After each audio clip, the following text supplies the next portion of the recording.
Chris here, and welcome to my channel. In today's video, I'm going to bring you my TBR for this round of the Queer Lit Readathon. So this readathon runs from the 3rd through the 9th, and there is a handy-dandy bingo board that I'm going to be trying to black out. I have books that fit every prompt, and for a change, I'm actually doubling up. It's not something I usually do unless it's part of the rules, but there is absolutely no way I'm reading 16 books in a week. So I will definitely be doubling up this round, and I have a stack of books here, and I'm very excited to let you know what I have managed to pick and which prompts they fulfill.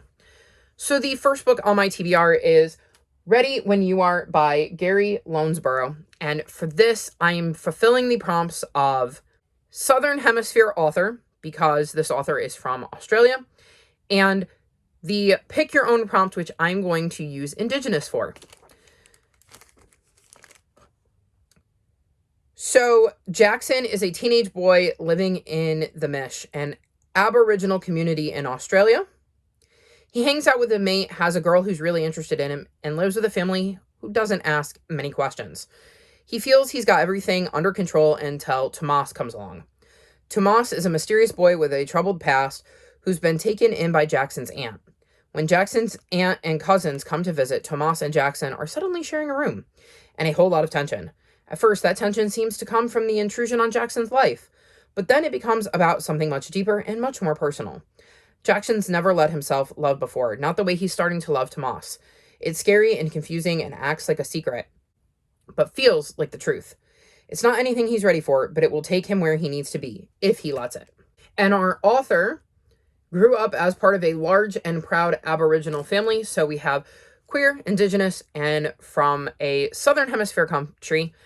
I Googled this, it came up and sounded super interesting, so I'm really excited that this was an option and that this readathon has brought this book to my attention, and I'm really hoping I love it. Next, for the group book, I'm going to be reading You Exist Too Much. There were 3 options. I had already read Cemetery Boys, and so I didn't want to reread it if I didn't have to, not because I didn't want to reread it or didn't like it, but because I wanted to read something new and be exposed to a new queer story. And the other book, whose name I'm not going to remember, I'll pop a picture up here, I can't seem to get from my library or anything like that, so that left me with You Exist Too Much. I don't know much about this, but I'm curious to see what kind of story it is and whether it clicks with me or not. And hopefully at some point I will be able to get the other books so that I can read all 3, but it all depends on when my library, or should I say if my library ever gets access to it. Next, I'm going to be reading Artificial Condition by Martha Wells, and I'm going to read this for continued. I actually read the first book in this series the first time I participated in the Queer Lit Readathon, so it kind of seemed like a no-brainer to stick the second one on here for continued. This series follows a murder bot, and they are quite the interesting character. I really enjoyed the first book, and I'm excited for an excuse to dive back into the second. Next, I'm going to read The Watchmaker of Filigree Street, and I'm reading this for former DNF. I have no idea how exactly this is queer, but it is marked as LGBTQ on Goodreads, so there must be some sort of rep in here.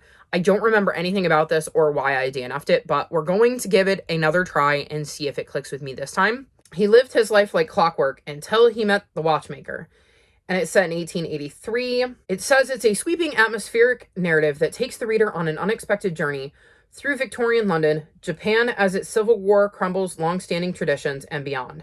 Blending historical events with dazzling flights of fancy, it opens doors to a strange and magical past. So we'll see if it can click with me this time around. Like I said, I'm basing the fact that it is queer on Goodreads, so hopefully that is the case. Otherwise, I don't think I have any other books on my former DNF list that I would even be interested in reading, because usually I either read them, or the only one I can think of, I distinctly remember enough about it to know that it is not a book that I wanted to pick up for a second time. So this was really my only option, and it was a really hard prompt to fulfill, because like I said, I think I've gotten pretty lucky with my queer choices because I don't seem to DNF them. Then I chose Bored to Death, which is the first book in a board game shop mystery. And this is for the prompt, Small Town Queers. We're going to be following a guy named Ben who is back in his hometown of Sugar House, running his family's board game shop and cafe. He was once happily married. Now he's a divorced caregiver looking after his ill father and a chihuahua named Beans while still figuring out the rules of retail management.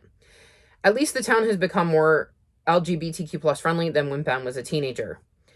And that flower shop owner, Ezra, enjoys flirting with him. But despite his usual clientele of gamers, Ben is barely earning enough to keep the store running and stay on top of his father's medical bills. Then a local toy and game collector named Clive offers him a winning strategy to purchase a turn of the 20th century edition of the Landlord's game, the realty and taxation game that inspired Monopoly, at a tenth of the rare edition's true value. Suspicious, Ben turns down the offer, but then Clive shows up dead at the front door of Ben's shop, and a backpack full of $100 bills appears on his doorstep. Now Ben is the number one suspect, and unless he and Ezra can prove his innocence, he may go down for the murder.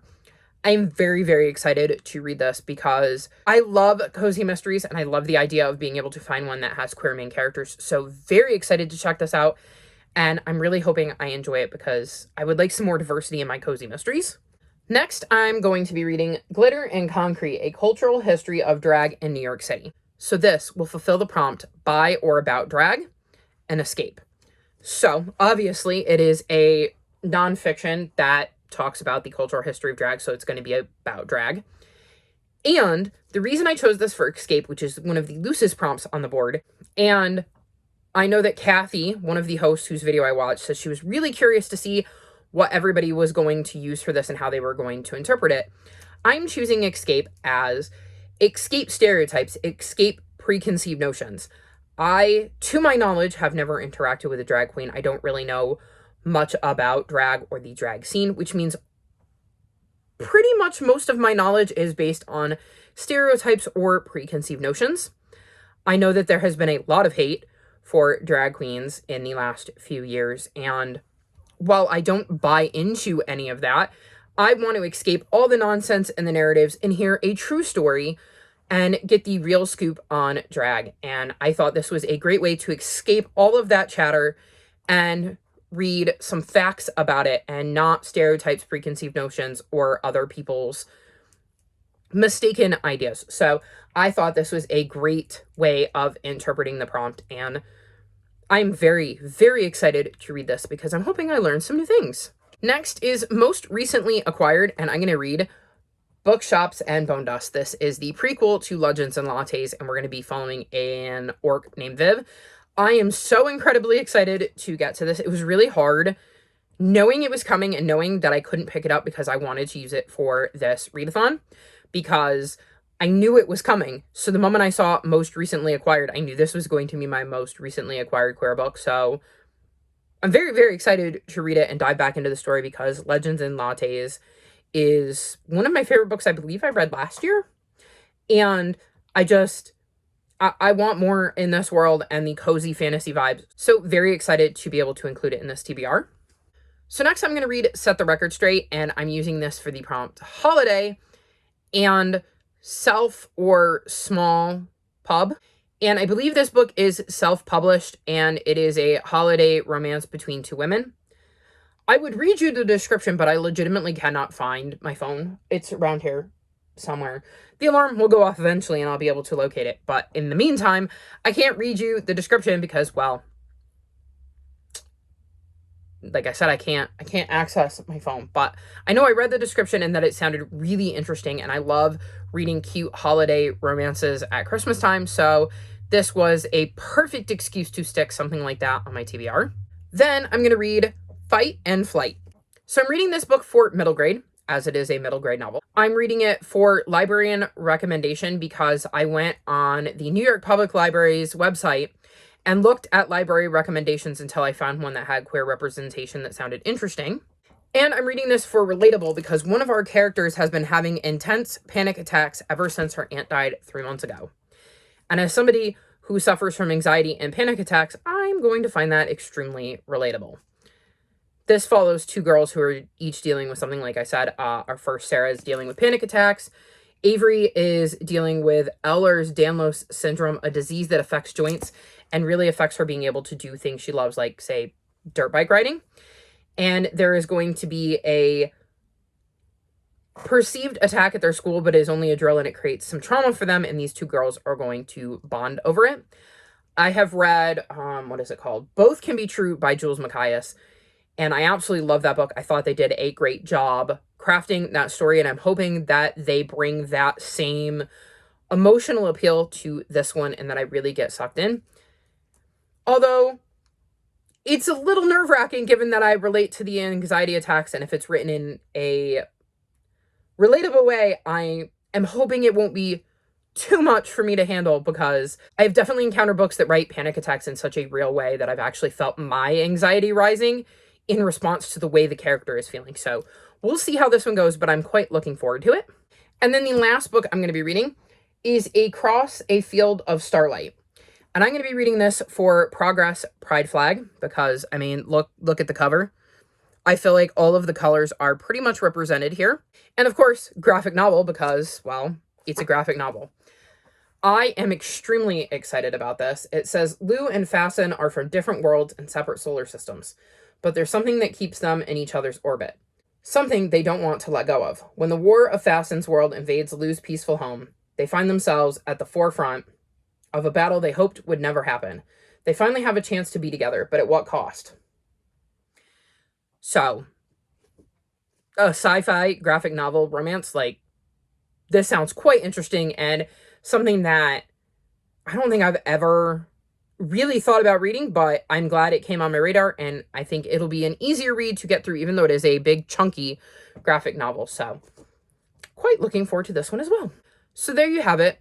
That is my TBR for this round of the Queer Lit Readathon. We'll see if I can get through all of them in a week. It's quite the ambitious TBR for an entire week, but we're going to try to check off as many boxes as we can in that week. And if not, then at least I will have the rest of the month to read more queer books. Those are certainly not all of the queer books that are on my TBR for December. I have several more I would like to get to.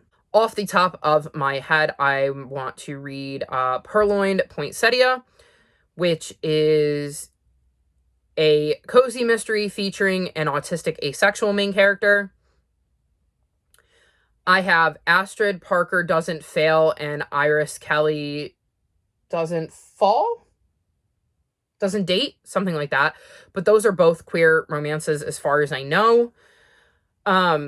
I actually was originally going to read a different graphic novel whose name I can't remember. I'll pop the cover up here. But it's kind of active in my library, so hopefully that'll come in the month of December and I can check that one out. I have Stars in Your Eyes by Case and Calendar, which is another queer romance. So I have plenty of queer books on my TBR that I would like to get through this month. I just don't think I can get through all of them in a week, and well, the ones that fulfill prompts on the bingo board are going to be my priority, at least for that week. Should I finish somehow all of those books in less than 7 days, I will tack on a few other queer books to add to that vlog. So basically, I'm really looking forward to reading all sorts of queer novels in the month of December. Are you participating in this round of the Queer Lit Readathon? If so, which of the books on your TBR are you most looking forward to? Mine is probably either Across a Field of Starlight, because like I said, sci-fi romance graphic novel. Bookshops and Bone Dust, because I was really excited for the first book. Or Glitter and Concrete, just because I love learning new things and I feel like this is going to teach me something. So yeah, what book are you looking forward to? I would love to hear what you're most excited about in the comment section below. All of my social media is listed in the description below if you'd like to come chat with me. If you've made it this far in the video, leave me pride flag emojis. Like this video and subscribe to my channel, and I'll talk to you next time. Bye!